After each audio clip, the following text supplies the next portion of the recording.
Welcome to For the Love of Books, Bees Books Edition, a podcast by Lanarkshire Libraries. Hi, this is Jennie and I'm here to talk about Bees Books. The eagle-eyed amongst you will realise that something is missing, or the bat-eared I suppose amongst you, and that is Parry. But from a wee chuckle there, you can tell I'm not on my own today. I have the lovely Mark. He's came back to join me today, so you won't have to listen to me for a whole half hour waffling. So hello Mark. Hello, thank you for having me. I'm glad to take over for Parry. Thank you. I think I'm going to try and do this for the rest. Right, okay. But yeah, no, looking forward to it. Thanks for having me. Excellent. So as you know, our theme this week was joy. And what exciting books have you brought with you? So I have went for my first one. I have went for joy to be a recommendation, and you yourself had recommended a crime book to me. So it's Everyone in My Family Has Killed Someone by Benjamin Stevenson. Excellent. So that was a really good book. And do you want to know the other ones? Yes, tell me them all. Okay, tell me them excellent. all. So also another joyful thing for me is I love to act. Or not done it in years, but so I love plays. So I thought I would do a play that I appeared in at college, which is The Crucible by Arthur Miller. Excellent. I see that's quite a battered, used copy. Yes, that is an old copy. I think it's predates me as well. So it's that old. And then I've got a little surprise for the end, which will not waste because it's just a wee extra. Excellent. Right, okay, I'm looking forward to finding out if you enjoyed the Benjamin Stevenson one. So I have two books. I have The Warm Hands of Ghosts by Catherine Arden, and this brought me lots of joy because I love this author and it's been a while since she's had anything out. It's very different from her usual stuff, so there was a slight however, it did definitely bring me joy, so that's good. And my second choice is the accidental further adventures of the 100-year-old man. So on the previous podcast I talked about the one before this, when he jumped out the window and disappeared. And I've chosen this again because the first one brought me loads of joy. I absolutely loved it. And again, there's that kind of, will the second book be as good? And it was. Oh, excellent. So yes. Spoiler alert. Yes, yes. So I need to know immediately, did you enjoy? Well, I'll have to be honest, when I started it, I did not approve of the breaking of the fourth wall. Okay. And explain that to our listeners. So as the author that is writing the book is the character Ernest, who is telling us a story about his family and who they've killed, and he is a crime writer of, what's the word I'm looking for? It's he writes Amazon books. And it's kind of like how to write books. That's what I'm looking for, how to write books about crime novels. So he then keeps breaking the fourth wall to tell you, usually this will happen in a novel. Usually there's the one I liked, the first one I liked was he comes to a chapter and it's called The Wife, and it's just 4 lines or 5 lines, and I'm not ready to discuss this. We haven't met his wife by that point either, so it's quite intriguing. I do think as it goes on it gets a bit better because it makes sense to the character. Right. But I think some of the earlier ones don't feel like the character, they just feel like the author trying to tell us something. So I thought I was not going to like it, but it is a great book. Really enjoyed it. It really fits in well with the classics. I say it really feels like Chrissy. I think to me it's more like, I was thinking Columbo, but we know who the murderer is in Columbo, so that's so it's more like Murder, She Wrote, because it is a whodunit. And it starts off with Ern, our main character, whose brother, I think I can tell this because the first couple of chapters, his brother appears at his door. He appears to have a dead body in the car. He asks Ern for his help to bury the body. Ern obliges. I'll keep it there. So Ern then testifies against Michael, his brother, at court. So Michael goes to jail, and then the story afterwards is about the family meeting at a ski lodge, and then dead bodies start to appear. And then Michael appears, and then it's just good fun. That's exactly it. It's good fun. I really enjoyed it, and I like that every chapter was kind of him telling you who had killed who, and it's never quite what you think. Yes, if you know what I yes. mean. It's never quite as straightforward. Well, that's it. I think the title's very good that way, is it's killed and not murdered. Yes, So exactly. that's very good. So it's and then as well, there's times you're thinking, does that count? Yep. So I quite like that. It's hard to obviously talk about because you Yes. don't want to give too much away, but it's definitely worth a read. I had taken some notes, but I don't know where I've put them. But yeah, it's definitely a really good read, really enjoyable, and I do think it fits in with the classics. It's definitely a kind of we should maybe say it's Australian as well. It's, yeah, that's right. although it's not in your face Australian, if you know what I mean. It's not. Well, I was confused. It wasn't until he mentions Sydney, I think, because they're at a ski resort. Yeah, and you don't think of Australia having ski resorts. Yes, you just think of desert Yes. and hot sun. So yes, so I had to look it up actually to see if that was true, Right. because as you say, it's either like big ocean or desert. Well, I think as well, because it's so big, Australia, the south Yeah. will be kind of colder. No, Yeah. exactly. I'm glad you enjoyed it after me recommended it to you. Will you read the next one? I will do, yes. The Excellent. paperback is out soon, so I'll probably purchase that, I think. And I think there's one due out near Christmas. There's a hardback edition coming out at Christmas, and I can't remember the name of it. Is it? I think it's something like everyone at Christmas is Killing someone. Yes, No, that's right. Yeah, but I think as well it's a good price because I think it's for a hardback anyway. It's $12.99. Oh. So I'm wondering if it's going to be a smaller edition. Maybe. Yeah. We'll forgive him if it's good. Well, that's it if it's good. And I know you've read the sequel. Yes, I have. Yes. Did you enjoy the sequel? I did, yes. And as I say, that one, again, it's got that kind of golden age crime about it, but with a modern twist to it. But if you took all the characters out and put them in old-fashioned clothing, you know, it would still work. It's that kind of a story. Well, that's I think as well. That's something that works with that is everybody is a suspect in this as well. He puts enough in there. Everyone's a red herring. Yes, yeah. So there's enough there. And the ending, I think, is completely unexpected. There's some hints to it, but it's not until you get there that you go, oh. When you recommended it to me, you said a specific thing, and it reminded me of something I'm not going to mention. So I figured a part of it out. Oh, see, I've spoiled but it. Not the second part. But then it was inadvertently because you never gave me much information. Right, okay. But yeah, I think the second part, the reveal, in a sense, I kind of knew, but I never knew the full story. Right, okay. Yes. And that's the thing, you know, you get to there and you go, ooh, and then there's still a bit of a story behind it. It's not like, all right, okay. Yeah, I was it's wondering clever. if it was going to work. It does, because it's a mystery story, so Yes, it does work for that. But it does get a little bit convoluted. It does, yes, But he does stick to his rules. So at the beginning of it, there's the rules of what you have to do in a novel, and you're not allowed to have like surprise twins or secret rooms and all that kind of stuff. And he does stick to those, but it just gets a little bit twisty.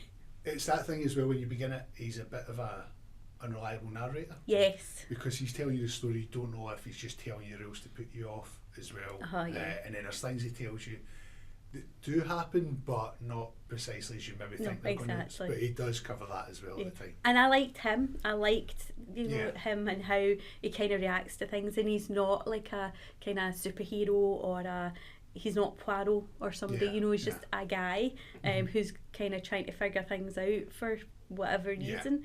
I'm surprised though when he does the reveal at the end, he does the normal thing of getting everyone into one room, that no one pushed back on that. Because all through the story they kind of, they have these things like, oh, you think you're a detective, but then when he does that they're like, okay, we'll let him go with this. Yeah, we'll give him enough rope. And it did remind me of a film I watched recently. It's a film from the 70s written by Anthony Perkins and it's a famous musician, musical writer, and it's a film called The Last of Sheila. Oh, right, okay, never heard. And it's pretty good. It's similar. I think it's a very big influence on Knives Out, those kind of movies. Okay. But there's an actor, his wife, or a producer, sorry, his wife dies, is killed, someone is a hit and run. the year after, him and his friends, actors and writers, get together on a boat, and he's setting up some mysteries, but they think he might know who's killed him, and he's trying to set them up. Right, okay. But yeah, but that was... And is there a good ending to that? There's a good ending, yes. There's one, there's a reveal for all the characters and certain things which they've done in their past, and there's one that just nobody reacts to. Oh, right. And it's definitely something you think, no, people would react to that. Yes. Right, okay. But yeah, I thought it was quite good. I thought it worked quite well. Oh, I need to keep an eye out for that. Yeah, it's definitely. Is it in black and white? It's not, no, it's the 70s. I like a black and white movie. But yeah, it's the only thing Anthony Perkins wrote for the screen, I believe. Oh, right, okay. Yeah, so. Oh, interesting. Right, I shall talk a wee bit about one of my books, if that's okay. I shall talk about Alan, who is our main character in the 100-year-old man. He's now 101. So it's a year later, and he spent that year, if you've read the first one, you'll know that he basically acquires a suitcase of money through various means, and his friend go and live in Bali, and basically live in a posh hotel and just sit on the beach all day drinking various coloured drinks. Okay. So it's been a year, and his friend, who I've completely forgotten the name of, which is really bad, Jules, there we go, Jules. He's had his birthday recently, and they get Harry Belafonte to come and perform. Nice. And then they have dinner together, and so his friend has to do something special for Alan's birthday. So they decide to go up in a hot air balloon. But if you've read the first one, you'll know that nothing goes to plan. And so they go on this hot air balloon off the coast of Bali, and they end up in the ocean because the person that's supposed to be like doing all the controls has went inside to get something, and his sons went to eat cake, so it's just the two of them, and they don't know how to work it, and then they break it, and so they just float off into the middle of the ocean, drop down. And Alan is the kind of person that is just like, it'll be fine. You know, if something will happen, it'll be fine. Whereas his friend is very much, who's like 20 years younger, so he's like a youngster. It's basically like, we're in the middle of the ocean. You know, it's about to get dark. There might be sharks. I like that 20 years younger, a youngster. Yes, yes. Like old age of 80. Yes, exactly. And that's what, like, Alan just thinks everybody's young, no matter, because he's so old. Yeah. He's, you're just a youngster at 80. So they do get saved. However, that then just like leads into mayhem, because it's a Korean boat and they're smuggling, and so they end up in the first one. Alan, it's more kind of set over a bigger length of time, so you hear about his story growing up at the same time as like when he escapes from the care home. This is just in one run, if that makes sense. Yeah. So it's just as it's happening. Right. And yeah, so he kind of gets caught up in that, mentions that he used to make bombs and knows how to make the atom bomb, and they decide, oh well, we need your help, even though you're 101. And it's a bit like that, but you kind of think, why is nobody saying, wait a minute, you're 101? You know, that's... and poor his friend, Jules. Does he fall asleep a lot? He doesn't. Okay. He likes to sleep, and there is a point where he's sleeping in a coffin, which I won't go into too much, but he ends up at one point being a coffin dealer. So in a short space of time, he does a lot. Yes. He meets President Trump. Well, I thought, oh, well, I mean, that's interesting itself. Well, I thought maybe that'd be an interesting thing, that because he's so old and he's doing so much, that he needs his nap every now and then. Well, he does like, he also very much likes to drink.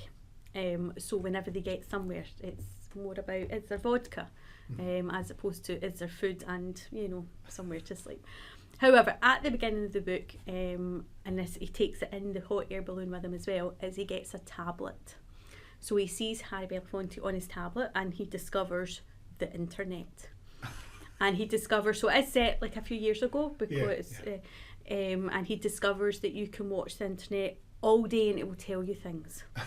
So that's all our lives at the moment. Exactly, and you know, it's very much like that. It's basically every morning he gets up and he'd go to his friend and say, right, this happened overnight, and eventually his friend is like, I want to throw this out the window. But it's very much how people are now. It's basically like he discovers that you can hear what President Trump at the time said, Right, what's happening in this country, what's happening there. And at first it is all, like everybody does, funny news things, and then it gets very real. Yeah.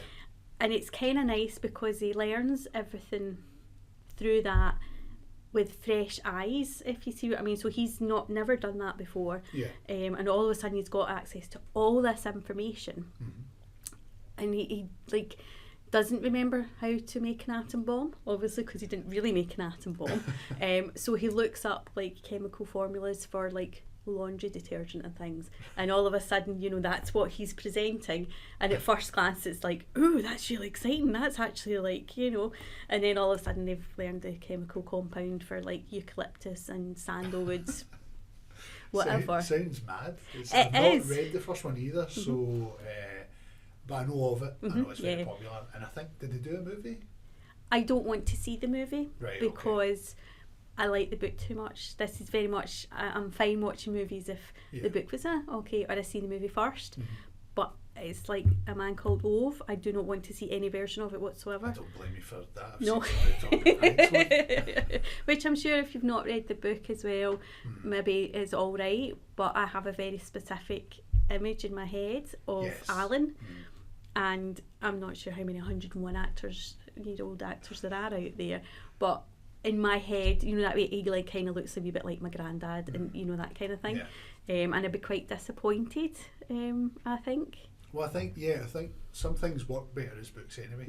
I think, as you're saying, the adventure seems to continue each chapter very quickly. Yes, it does. So you're not got time to breathe in the story anyway. No. So you can read it that way. I think if it was a movie, it would be just too fast for you, and you'd have to cut a lot out. Because he ends up going to Korea, and then he ends up in America because of this uranium, and then he ends up in Germany, and then he goes back to Sweden, and he goes everywhere, and he meets loads of different people. So it's when President Trump was in the first time, and he does talk absolute nonsense, and the author does say, he's used the real names of people, and he's quite nice about it. He says that basically, I'll find it in the thing. He basically says, these people are human and do deserve a bit of respect, but I have used the real names and stolen some of the real voices, if you see what I mean. And it's quite funny because he goes golfing with Trump, and then does something better than him or whatever, and then it turns into go well, and then he gets taken to Germany to do things, and basically it's like, this is just a wee old man. This is a wee old man that is basically changing the world by doing various random things just to try and get back to Bali and sit in the sunshine drinking drinks. So did it live up to your expectations? It did. As I say, I was slightly wary because always with a second book or a second movie, you're kind of like, especially something so niche as a story. Yes, I think it worked though, because whereas the first one, as I say, was kind of two stories together, this was just a few months, and I think it works almost a year, and it was just the one story, so it was different enough, but with the same character. So yes, I would definitely, if you've read the first one, definitely read the second one. If you've not read the first one, read the first one. Yes, I've not done that, so I'm going to get around to that. Yes, I've also read quite a lot of his other books, and they're very good. Like I love Frederick Backman, he's my favourite author ever, and it's a little bit like that, and it's funny, but it's not always obviously funny, if you see what I mean. And he just, it builds his characters very well. I like a good character. I want to relate to them, and whether I like them or not, it's a different matter. But he's very good at that. So. Well, I didn't want to bring him up because I discussed him a lot last time. But Percival, it sounds a bit like Percival Everett, especially I'm Not Sidney Poitier. Where the story just seems to lead into something else's going. Chapter. And sometimes you don't know where it's it's like, how are you suddenly in Germany? Because a minute ago you were sitting like in the White House just kind of moaning about the wallpaper, and then all of a sudden you're in Germany. It's like very quick. And I think it's what makes them good holiday reads, because you can just dive into them and just go and escape. So anyway, I keep catching your very tattered copy of your other book. Of The Crucible, yes. This apparently is from my old school. There you go, there's a date on it, 88. Ooh. So if it's Andy's in my family's, it was one of my brothers. Yep, absolutely, nothing to do with you. Nothing to do with me. Did not steal this from I did school. use it for the play. This one I'll have to get my notes because I wrote loads of stuff. And who did you play in the play? So in the play, it was when I was at college, I played Cheever and Marshall Herrick. Oh, okay. So I played him as Cheever. The Act 3, Cheever's a bit of a grass. Okay. Talking about John Proctor, the main character. He keeps reminding John in front of the judge, John, you did say this. But then Herrick has a line later on, just before he leaves the scene, and he says to the judge, listen, John's a great guy. Be nice to him. It kind of works because it's like, it could be guilt, but yes, they kind of seem to have different motivations. So just as a wee reminder to people that have never heard of it before. Crucible is based on the Salem witch trials in 1692. It's Abigail. Abigail, I couldn't remember her name. Yeah, Abigail, a young woman. In this, she is 17. Originally, in real life, she was 12. But basically, her and her friends get caught up in this hysteria of saying they were caught dancing, which is a big no-no, 1690s, big no-no. As opposed to us now, they dance in the kitchen. Dance, sing while we work. We can do it at work. But yeah, so she becomes a spearhead, but basically they start accusing witches. First, it's Tituba, who was with them while they were dancing, who is a woman from Barbados, and then it just escalates and becomes about the whole town. Her uncle, Reverend Paris, who was a bit paranoid at the time, didn't think people wanted him in the town. I'm going to stop saying so he was a bit paranoid, so he kind of helped, the flames of that argument. To try and make himself popular. Yes, yeah, because he was worried. It was his daughter was one of the ones that got ill first, and so he doesn't want it to be that because he's a reverend, and he says the devil would come to my house, but when the other person that is studied and been to other witch trials comes and says no, he would want to be in your house because you're a reverend. So that makes him feel a bit proud in the play anyway, knowing that he'd be targeted by the devil because he's such a strong god man. So as the play goes on, many people get accused, and then it ends in tragedy, as you can imagine. Yes. So there is many aspects he's changed. There's a number of judges, which he's made to 2. So is this a real event? This was a real event, as far yes. as we know? A very famous event that lasted about 2 years. Oh. There was anywhere between 150 to 200 people accused. Not all of them were hanged. Some died in jail. And then towards the end of the trials, they tried to change how they reacted to it. Right. So they wouldn't use spectral evidence. Sorry, I'm using instead of saying M, I'm just giving big spaces. They wouldn't use spectral evidence, which they had been using the whole time, which is basically just, I dreamed they came to see me during the night. Their spectre was there. They haunted me. So yeah, but a lot of it was to do with land. Especially there's a man, Putnam. Him and his family accused the most people. I think it was over 60. Right. Abigail accused over 50 herself. Abigail was very interesting for 2 reasons. The play brings her age up because she's part of an affair with John Proctor in the play. And nowadays we have lines, don't we? Yeah. So, and obviously in real life she didn't actually work for the Proctors as well, which is another thing that I think Arthur Miller actually believed in his research that she did, but now they're saying that she never worked with them, and I don't know if she even crossed their path other than church. Also, but that love triangle really works for the play because it gives you the ending, which is very tragic. Of there's a scene in the third act where John comes clean about the affair to show that Abigail is lying. The judge is willing to listen to this, so he brings his wife in, Elizabeth, who is not allowed to look to MD, and he asks her, did John, was he an adulterer? And after a bit of her trying to kind of say, well, he's not fully godly, she says no, so that condemns her and him at that point. And then at the last act, John tries to, he just wants to live, so he's going to say he was a witch. But then they want more, they want him to sign the paper, they want him to name names, and he's just not willing to give names, which is interesting because Arthur Miller himself was brought in front of the McCarthy trials in the 50s, which was the witch hunt of the 50s, basically saying that communists had infiltrated the government. And Miller was asked to give names, and he said he would never give names. He was held in contempt, but he managed to appeal that because they never warned him how severe the punishment would be. So that's obviously, and that's where the play comes from. Is what was happening in the 50s during Miller. While Miller was there, it was just it's very interesting because again it's always current because even events at the minute, there's always something, isn't there? Yeah, people overreacting to things, mass hysteria. There's also a possibility that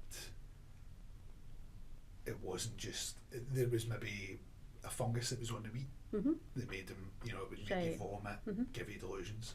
So there's possibility was that, but yeah, it just seems that everybody just had this hysteria, which I don't think is the right word. I think there should be a better word for that. But yeah, they have you've got the judge Dan Forth who comes in. He's very interesting because Miller got a lot of pushback on saying that he was too evil. Right. Miller himself came out saying, I don't think he was evil enough. He's like, actually, if I'd wrote it now, he would be more evil. Right. Because I've humanised him too much, because I gave him, when John's arguing about the affair, he's willing to listen, whereas the evidence doesn't show that Dan Forth was that kind of judge. He just, no, you're a witch. That's it. Yeah. So, but yeah, I love it. I love doing it at the time. There's a lot packed into, and I always find this with plays, like, it's quite small, and yet there's a lot packed into it, because the play itself, when it's written like that, is just the words. There's other stuff that kind of happens around it, depending on the production and things like that. Yeah, of course. Yeah. But knowing Arthur Miller's kind of backstory as well helps you to understand, things as well. It's quite interesting. The book I'm reading just now is about kind of witch trials, but now, but not quite. It's like the beginning of it, and it's that kind of, as you say, mass hysteria, where there's outbreaks of things happening which are now getting blamed on witchcraft. And it's kind of like, well, wait a minute, that might just be, as you say, something in the water, or as we know, and Alan knows from his tablet, that mob kind of that mentality. Yes. I think that's obviously what happened with the younger girls, and there were young women as well. I think they aged up to 20. I can't remember the character's name, so I'll scrub that. But yeah, so they aged up to 20, and it wasn't just them, as I said, it was the Putnams. Thomas Putnam had family round about.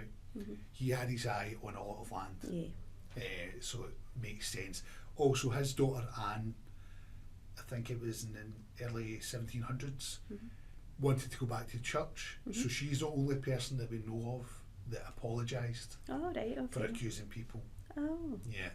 And some of these things, it is nothing to do with anything other than somebody, as you say, wanting more land, and it's just how can that happen without it looking as if I've just marched in here. Well, that's it, and there's nothing happening then. There's no tablets. There's nothing. You can't even, as you say, dance. So there's nothing there. So for these young women to finally have a voice and be the voice of authority, you can see why they would buy into that. Absolutely. But yeah, I think great play. Arthur Miller's a phenomenal writer. I remember we did The Crucible at possibly, well, it must have been high school, I don't think we'd done it primary school, and we went to see the play, which was really exciting for us because, you know, going to see something, when you read it, you don't always, it's like Shakespeare, you don't always get it, but when you see it, you know, it's different.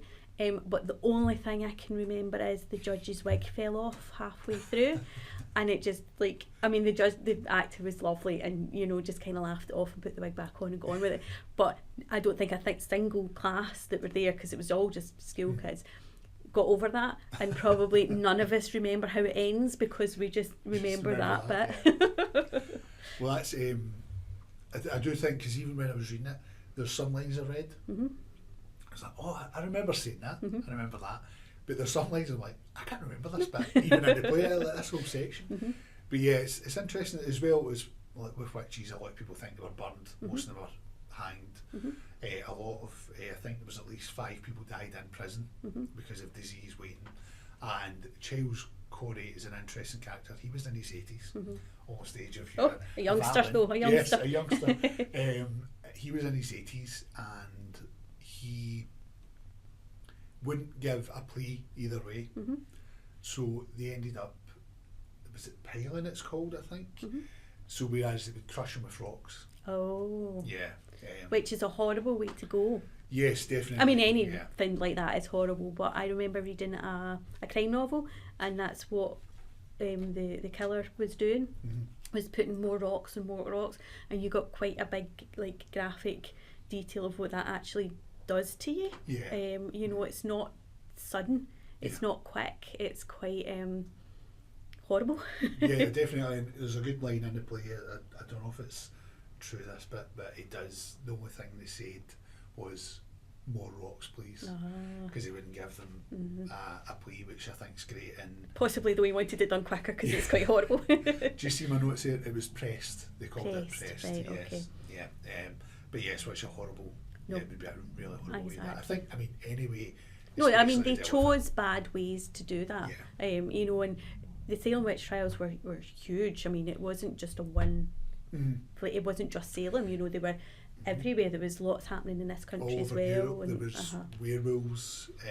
There's a story in Germany, I can't remember the name, where the way they were finding the bodies, they were like, there was no way this could be a human, so they thought it was a werewolf. When they caught, or when the person that said they'd done it, I mean, we don't know what the circumstances were, the way they treated his body, what they'd done to him, I think is just as horrifying as what they were accusing him of. And I was like, where does the line stop? And humans are quite, they can be very inventive in their horribleness, if that makes sense. No, definitely, yeah, I think that makes perfect sense. And it's a sad thing, because we're very good at doing lovely things, you know, and then you've got that. Well, and the only way you could get out of these trials is if you said you were a witch.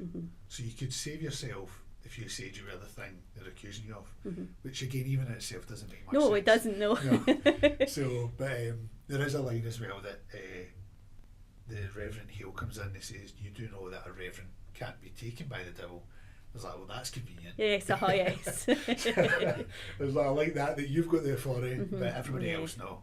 And again, you know, you could look at that and say, well, that's basically men, you know, saying, you know, I can do what I want, but you can't do what you want. The interesting thing is that men were kind of, not as many, but men were accused of witchcraft as well. And, you know, that's kind of hinted there that, you know, they're kind of, it's not just women that they're after, it's, you know, other people, which makes you think, oh, wait a minute, is it about land? Is it about what somebody else wants and how they get it? Well, that's it, in a lot of places when they're struggling, and as again, just what's happening in today's political things, or what's happening in the world today, is it's down to people feeling unheard. Yes. But reacting to things that maybe aren't the right things that they actually should be angry. Exactly. They want their voice out there, but they're not choosing the right way to get their voice heard. Exactly. They're picking on a thing that is probably less harm to them. Yes. Exactly.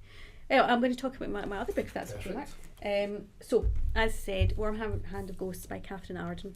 So she wrote a trilogy, which starts with The Bear and the Nightingale, and they were wonderful books. They were about, now I read them a while ago, so please forgive me, but kind of like ancient kind of Russian myths and legends, but not quite Russia itself, if you know what I mean, like that kind of thing. And it was like things that Paddy loves them as well. It's kind of, you know, that's, you know, it's familiar. I was wondering how long it would take you to bring Paddy up. Fully. But she brings in things that are familiar to you but in a different way. And they're kind of like a fairy story basically, but you know, over these 3 books, and they're wonderful, but I'm not here to talk about them. I'm here to talk about this. Yes. So she hadn't written anything for adults for a while, and then I seen this and I thought, ooh, and it's got a beautiful cover, as you can see, but it's completely different.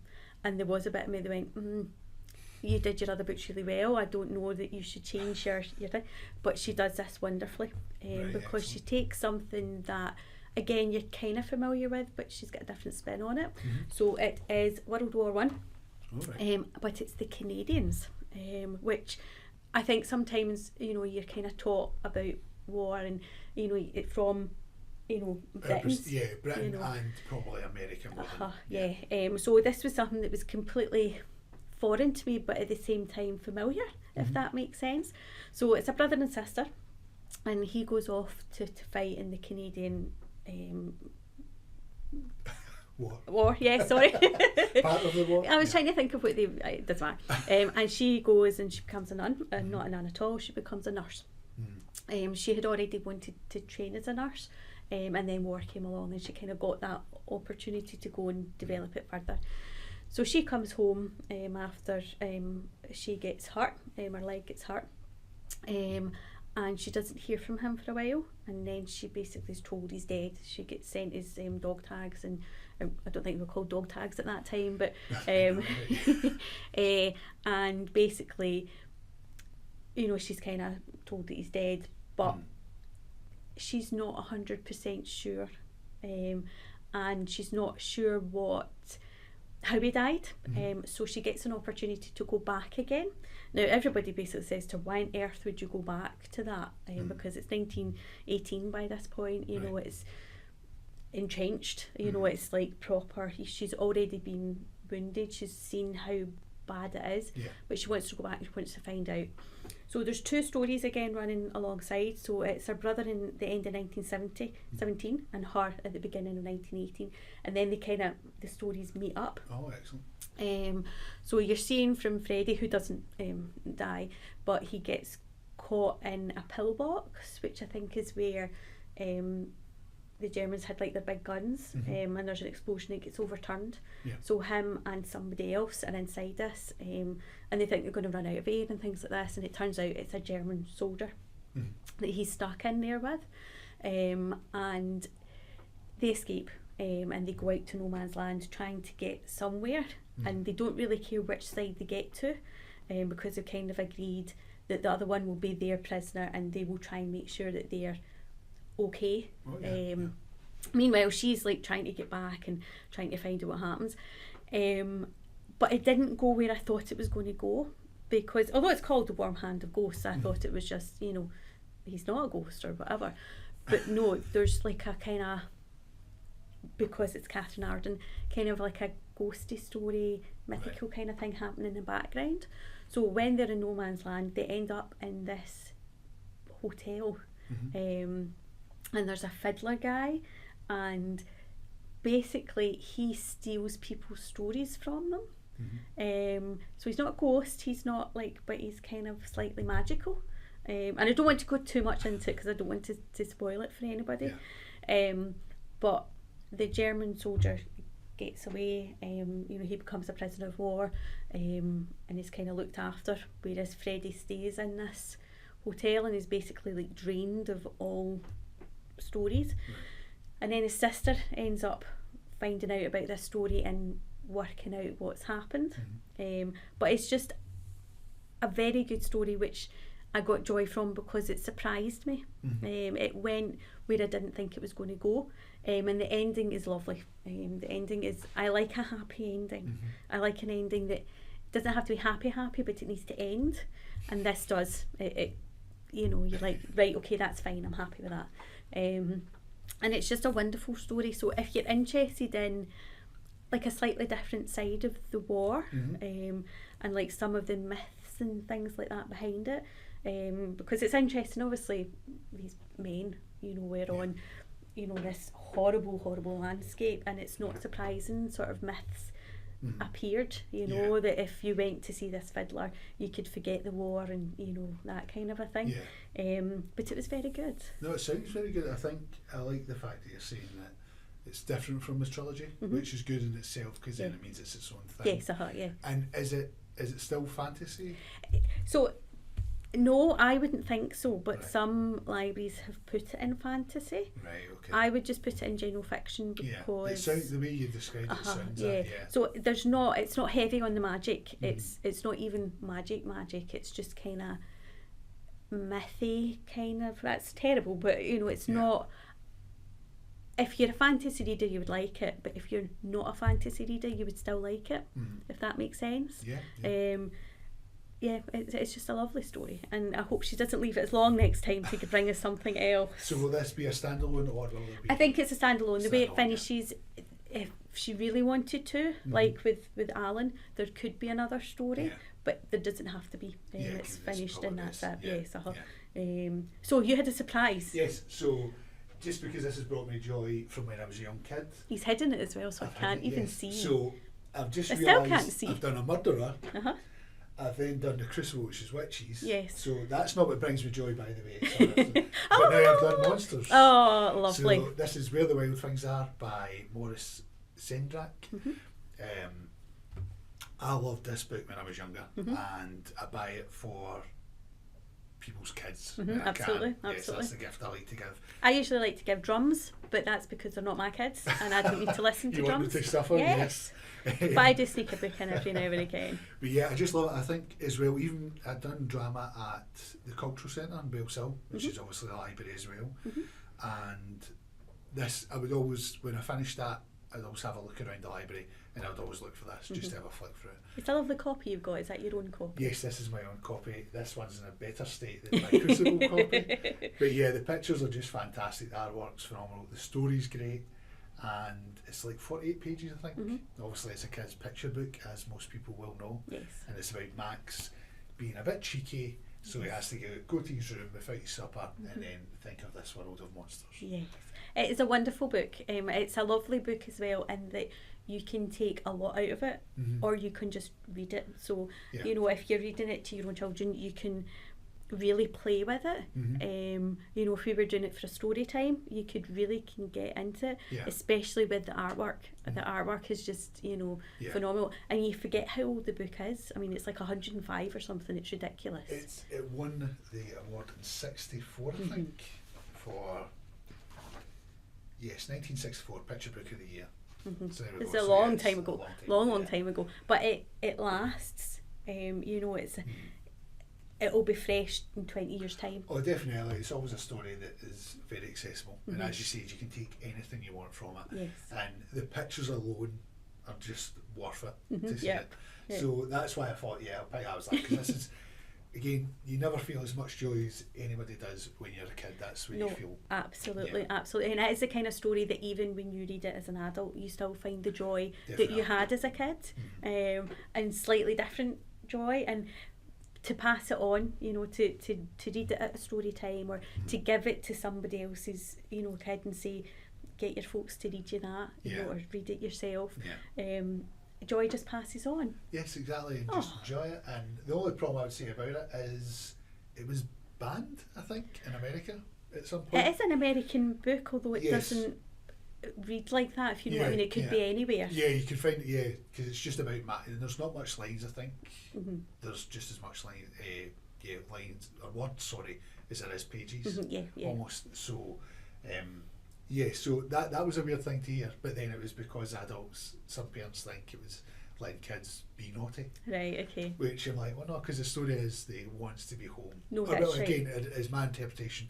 He wants to be home with his mother, so he can get his supper. No, he's learned that perhaps, being naughty isn't as good as it's... Yeah, and I read there's a bit where when he's leaving, they're saying, we'll eat you up.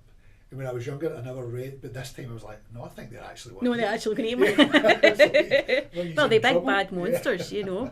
I mean, look how evil they look. do. Yeah. They do. But yeah, fantastic book. And it's a great costume to wear. You know, it's kind of like if you dress up as Mac, everybody knows who knows, if you know what I mean. Whereas other people will be like, well, it's a wonderful story and a lovely story to finish our episode on. Yes, well, thank you again for having me. No, thank you for it, and I shall definitely buy you a bar of chocolate for that, so thank you very much. Excellent. Looking forward to it. And I'm saying that I'm not buying the chocolate because I'll just eat it myself. So our next episode, our challenge is going to be Once Upon a Time, which, you know, could be anything. Anything? Yes. I'm thinking Wizard of Oz straight away. That's... Oh. Yeah.